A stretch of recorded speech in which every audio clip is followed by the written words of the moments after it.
दिनै दुलाराय बर' फरायसा आफादनि गाहाय मावखुलि बड'फा हाउसाव जोङो मोनसे खौरांगिरि मेल लिंदों। बेयाव मोनब्रै बिथिंखौ लानानै जोङो खौरांगिरि मेलखौ हांख्रायदों आरो दिनै बे दुखुनि समाव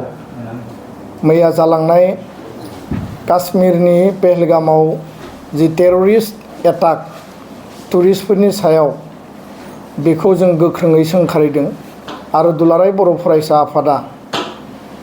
जाय बिथांमोना बेयाव थैनो गोनां जाबाय बिथांमोननि न'खरनिसिम जोङो दुखुआव बाहागो लाफादों आरो लोगोसेनो बे जाथायाव लोब्बा थानाय जायफोर टेररिस्टफोर बिथांमोनखौ भारत सरकारा गोख्रैनो नागिरनानै गोख्रोंनिफ्राय गोख्रोंसिन जाहाथे साजा होयो बिनि थाखाय जोङो दाबि दैखांबाय। नैथियाव दुलाराय बर' फरायसा आफादा गोथौयै दुखु मोननाय फोरमायदों जे बर'नि सासे गागि महरगिरि सासे पपुलार माने एक्टर बेहारबारि आउटपस्ट बे फैलाव बसुमतारी बिथाङा मैया मोनाबिलियाव हरखाबै बिथाङा रुंसारि जादों आरो बिथांनि रुंसारिखौ मिथिनानै जों दुखु मोननाय फोरमायबाय। बिथांनि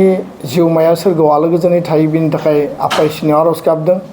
आरो बे दुखुनि समाव जों न'खरजों बाहागो लाफाबाय। आफादनि दाबि बायदियै थांनाय 6 डिसेम्बर 2024 पार्लियामेन्ट हाउसाव भारतनि न'खर मन्थ्रि अमित शाह बिथांखौ जों लोगो हमदोंमोन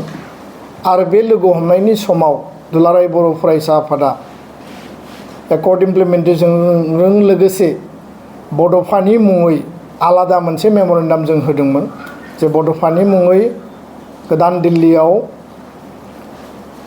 मोनसे लामानि बिमुं होनानै बड'फानि स्टेचुखौ गायसननांगौ होननानै आरो भारतनि न'खर मन्थ्रि बिथाङा 57थि दुलाराय बर' फरायसा आफादनि कनफारेन्सआव दतमायाव फैनानै बिथाङा कमिटमेन्ट होदोंमोन जे बे हाबाफारिखौ मावफुंगोन होननानै। दा जोंनिसिम खौरां सफैदों फैबाय थानाय 1 मे थारिखआव भारत सरकारा दुलाराय बर' फरायसा आफाद आसाम सरकार बिटिआर सरकार जथाय बानजायनायनि गेजेरजों भारत सरकारनि न'खर मन्थ्रिनि बाहागो लानायजों जों बयबो मिजिंथिदों बिथांनि बाहागो लानायजों आरो बिथांखौ बेयाव बाहागो लानायखौ जों बयबो आसा खालामदों। लोगोसेनो आसामनि गिबि मन्थ्रि डक्टर हिमन्त बिश्व शर्मा आरो दिल्लीनि मानगोनां गिबि मन्थ्रि रेखा गुप्ता लोगोसे बिटिआरनि चिफ प्रमद बर' बिथां आरो बिटिआर आरो आसामनिफ्राय गोबां एकाडेमिशियान गोबां माखासे इन्टेलेक्सुवेल्स जोंनि माहारियारि आफादफोरनि गौथुमफोरनि दैदेनगिरि बिथांमोन सरकारि बेसरकारि गासैनिबो बाहागो लानायजों बड'लेण्ड हाउसनि साखाथियावनो थानाय लाला लाजपत राय मार्गजों जि मेन रडनिफ्राय ओंखारनानै इउ टार्न 835 मिटार गोलाव आरो 50 फुट गुवार बे लामाखौ बड'फा उपेन्द्रनाथ ब्रह्म मार्ग बिमुङै बेखेवनाय जासिगोन आरो लोगोसे बेयाव थानाय गल चक्कराव बड'फानि मुसुखाखौ बेयाव बेखेवनाय जागोन आरो बे हाबाफारिखौ मावफुंनायनि थाखाय दुलाराय बर' फरायसा आफादा हाबा मावगासिनो भारत सरकारा हाबा मावगासिनो बिटिआर आरो आसाम सरकाराबो हाबा मावगासिनो दङ। दा जों बयबो मिजिंथिदों जे बे हाबाफारियाव जाहाथे बयबो लोब लोब बाहागो लाहैगोन आरो मोजाङैनो जाफुंगोन। भारतनि गाहाय मन्थ्रि नरेन्द्र मदि बिथां आरो न'खर मन्थ्रि अमित शाह बिथांखौ जों धन्यबाद बावदों बर' माहारिनि जानानै आसामनि बड'लेण्डनि जानानै जे बिथांमोना बड'फाखौ नेसनेल लेभेलाव जोंनि हांख्रायनाय दाबि बायदियै लानानै एस्टाब्लिश खालामनाय आरो बे मर्यादाखौ होनायनि थाखाय जों गोसो गोरबोजों साबायखर बावदों। स्निथि बोसोरसालिया जथुम्मानि जोबथा आरो आद्रा थानाय जि एडजर्न जानाय जोंनि जि लास्ट डेलिगेट सिटिंमोन